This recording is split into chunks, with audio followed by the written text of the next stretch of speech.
I see this distinction between cleverness and wisdom. Cleverness is when you are very sharp in your head and you can make wonders out of it. But then wisdom is beyond that. I'm sure this has been taken from the film Ancient Futures that you may have watched, which is itself, I think, 30 years old or so. So this is ancient me of the version you see in the film. But about what I said back then about distinction between cleverness and wisdom, I don't have much to add. I thought, and it's the same, that cleverness is when you are so excited about what you can do with your sharp brain. You can make blue sheep and green horses with the genetic modulation, cloning, and now AI. And yet, wisdom is beyond that. I see this distinction between cleverness and wisdom. Cleverness is when you are very sharp in your head and you can make wonders out of it. But then wisdom is beyond that. This wisdom of seeing what is useful and what is harmful for your future, irrespective of how advantageous it is for you right now. This is a difference, I think, from the rest of the world, and this is something that Ladakh can contribute to others. To see the utility and the futility of all these clever monkey mind things that we can do with our clever brain. Wisdom is beyond that, in that it can see not just what it will do for today, but for generations to come in time. It's thank you. And it can see multidimensional from different angles rather than just one angle. Like today we have companies that look at one unidimensional way of profits for today at the cost of well-being of tomorrow. So that's what cleverness misses, even if it can conjure seemingly impossible things with science and technology. Wisdom, on the other hand, is about centuries and millennia, and that's where I want to congratulate Helena and her team and all the efforts that she has put in for the last 50 years, when a reassertion and restoration of the confidence that people in this part of the world always have for wisdom, which was being eroded by immediate modernization, industrialization, and so on. And at that time, it was a very timely dose of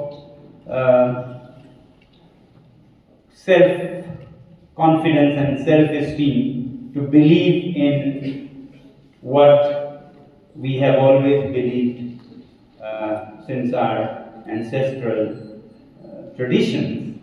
And that has helped Ladakh stand up more confidently or be less damaged by what came 200, 300 years ago from the Western world, to take it more critically, to admire what is good in Ladakh, its traditions, and only take the best of what comes from outside. So it was a time in the 70s when these changes started in Ladakh, when West, which is always considered like the idol or the role model in many developing countries, was itself going through a lot of self-criticism. That was the time when cracks in the fabric of modernization was starting to appear, whether it was with the acid rains or ozone holes that were a big issue in the 70s, or with fractures in the social fabric, with loneliness, depression in nuclear families, children resorting to substance abuse, and so on. And that was a great time for Ladakh to open to international tourism. When all these were happening in the West, when books like Silent Springs and Small is Beautiful were being written. So Ladakh was very lucky to be open to tourism at such a point, and people like Helena came. And as we say in Ladakh and Tibet, if your country is surrounded by high passes, which Ladakh is, Ladakh means surrounded by high passes. So as goes in this saying, if your country is surrounded by high passes, only the best of friends and worst of enemies are your visitors. So we were lucky to be open to the world at a time when coming to Ladakh was anything but easy.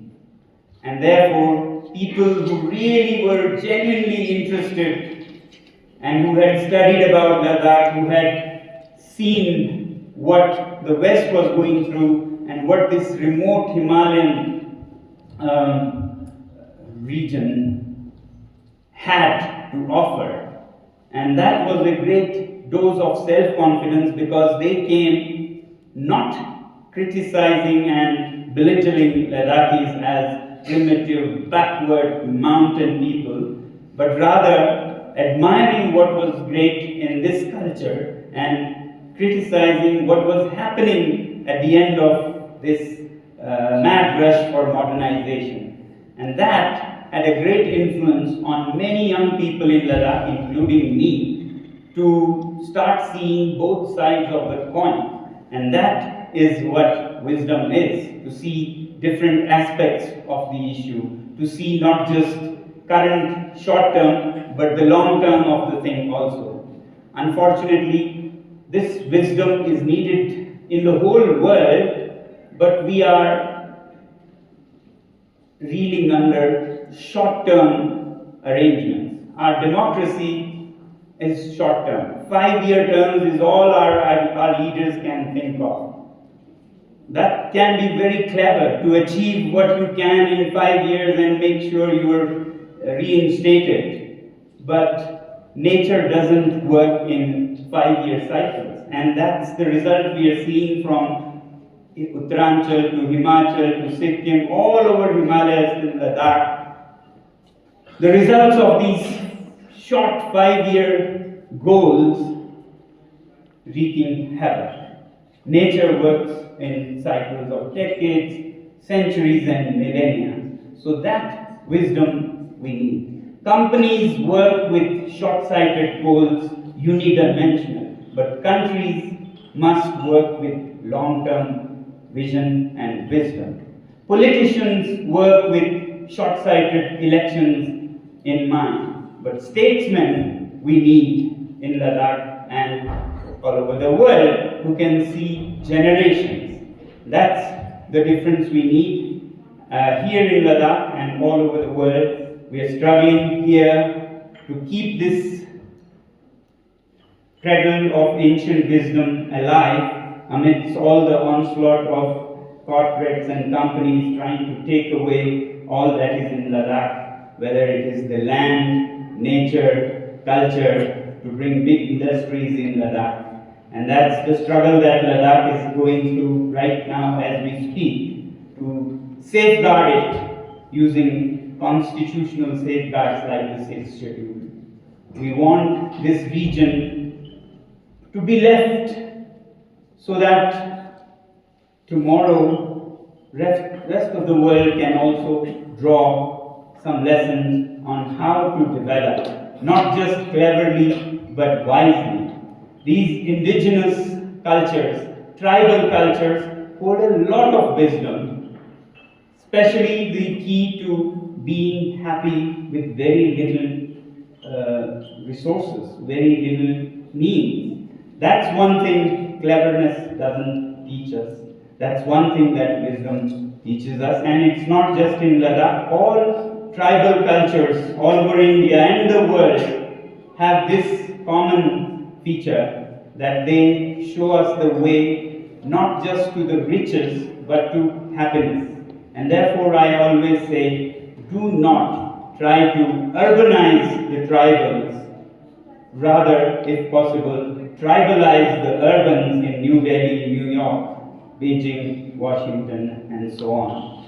That perhaps is the only way we may achieve happiness in our lives, and this planet may live longer in the way we have, where human beings have lived in harmony with nature. So, for that to happen, we need some sources of inspiration and education, and Ladakh and these indigenous cultures all over the world can be a source. So, here again today, more than 30 years after what I said about wisdom and cleverness, I would say the same again. And we are continuing to work after 3 decades to bring that wisdom in mainstream. We are establishing schools like Sekmul and alternative universities like Hayal, where this wisdom is given more importance than short-term cleverness of our educational system that prepares people to exploit nature. And Hayal is an alternative where we look at how we can heal the planet, how we can restore and regenerate when we try to develop our place. You're all welcome to be involved in this educational journey. You're all welcome to visit Himalayan Institute of Alternatives. I and Gitanjali will be available here, and you can visit there. It's only 20 minutes away. I once again thank you all for being interested in issues like these. It's not many who are nowadays, and for doing all that you are doing in your own places. It's this collective action that holds the hope for tomorrow. And with this, I wish you all best in your journeys, in your parts of the world, and for Helena and all our efforts to go on for 50, 100 more years, and the effects to go even longer. Thank you very much. And good day. One thing that I see very remarkable in Ladakh is that anything they do, they rate it, they weigh it in terms of what it will be for generations, yeah? What it will be for their children and grandchildren. We have a common phrase like how it will be for our Tatugu, means how it will be for our precious children. In Ladakh, the emphasis is on the interconnectedness between everything, including our interdependence with life. The emphasis is that we're part of an interdependent web of relationships.